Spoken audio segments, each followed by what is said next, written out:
Good morning, good afternoon, or good evening. This is Roger Gilbert reporting for Milling and Grain magazine.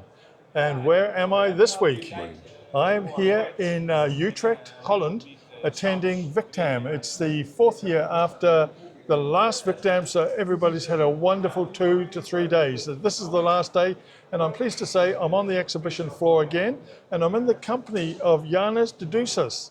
And he's the engineering manager at Dedoussis, the engineering company out of Greece. Welcome, Yiannis. Good morning.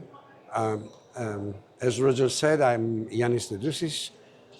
We run an engineering firm dealing with controls and software. We come from Greece, and this year we participate in Victam International, showing off our newest development in control systems. And you've been 35 years in this business, Yes, is that right, Yiannis? yes. And what have you brought to the show? What is innovative that you've brought to the show? We are presenting our flagship suite, which is a software, eBatch DE, what you see up there. eBatch DE, yes. Yes. Practically, this is an ISA 88 batch control system. Right. It is an MES, as people normally say. It's manufacturing execution system. Mm-hmm. So practically, it links the gap between an ERP system and the PLCs of a factory. And our readers will understand what you're talking about. Yeah. It might be a bit over my head, Yeah. but what is different about this system? Well, it's not really different. We follow the guidelines of the industry, and we are organizing the software, the control software, in such a way that the end user will be more flexible in rearranging his production facility, meaning that recipes are not recipe, when you talk about materials and how much of each material, or if you're heating something and how much you heat it, or if you stir it and how fast you stir it, these are called recipe when you produce a product. These are always controlled in a safe manner. They are documented, and people can really rearrange their production line without the intervention of the automation people in the factory every time they want to change something. So you can change individual components within the operating system without influencing what else is going on. Yes, exactly. Also, the end user, the customer, is able to rearrange production details without asking from us or a local automation guy to go inside the PLC and write some code. Oh, okay. Yes. So also, if he writes some code, it will not affect the general operation of the production facility. And can this expand as his business expands? Yes, it can expand, and as he makes more production lines, all the production recipes will be transparent and available to the new facilities without having the headache of different systems, different way of interpreting data. So this is the way to go on in the future. So Yiannis, is this likely to save the operator more cash or time, or yes, people get their head away from data storage headaches, traceability headaches, meaning that we are able to provide details on which material was consumed, what were the properties of this material, what was the lot number, when it was received.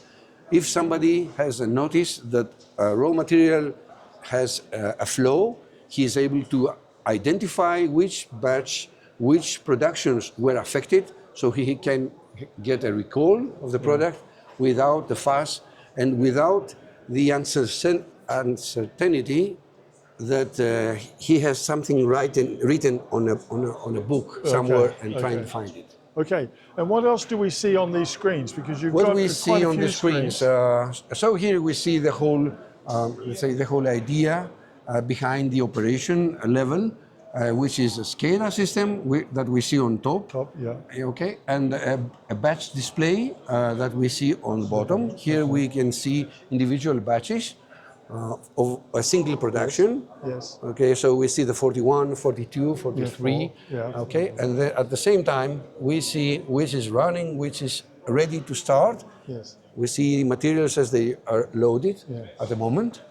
And if I have any kind of flow, I will be able to identify it either on the SCADA, Yeah. either on the batch level. Yeah. So we can receive a production order directly from the ERP, Yeah. initiate the creation of batches, Yeah. start the batches, follow the batches until the end. We have complete audit trail, meaning that every button that has been pressed by the operators is recorded. Okay, so we have a full traceability file regarding the production. Yeah. There is nothing to be missed. Yes. And how have the visitors responded to what you're explaining? Okay, most of the time people, when you talk about controls, most people have in their minds the idea of a PLC. Yeah. Of course, it sounds a bit strange to their ears in the beginning, but people that are involved in international selling know that it is very difficult to get a real file for the product that you are selling if you have written everything by hand somewhere. Yeah. Meaning that if you want to sell to the UK and you go to sell some fish feed or some pet food, somebody is going to ask you, how are you producing this product? Okay, so when he visits the factory and he sees somebody with a paper writing down that you have added some sugar or some Nutrients. Yeah. yes, he will not be very happy on this. He wants to see electronic recording of everything. He wants to see that you follow some guidelines. Yeah. And this is not a simple guideline. It is created maybe 30 years ago. Yeah. The committee, there was a committee of ISA organization that was assembled in 1988. That's why the standard is called 88. And it has been upgraded once, I think in 2008. This is accepted as an IEC directive. So practically, whoever wants to sell in, let's say, demanding markets like pharma, this is the first step he has to follow.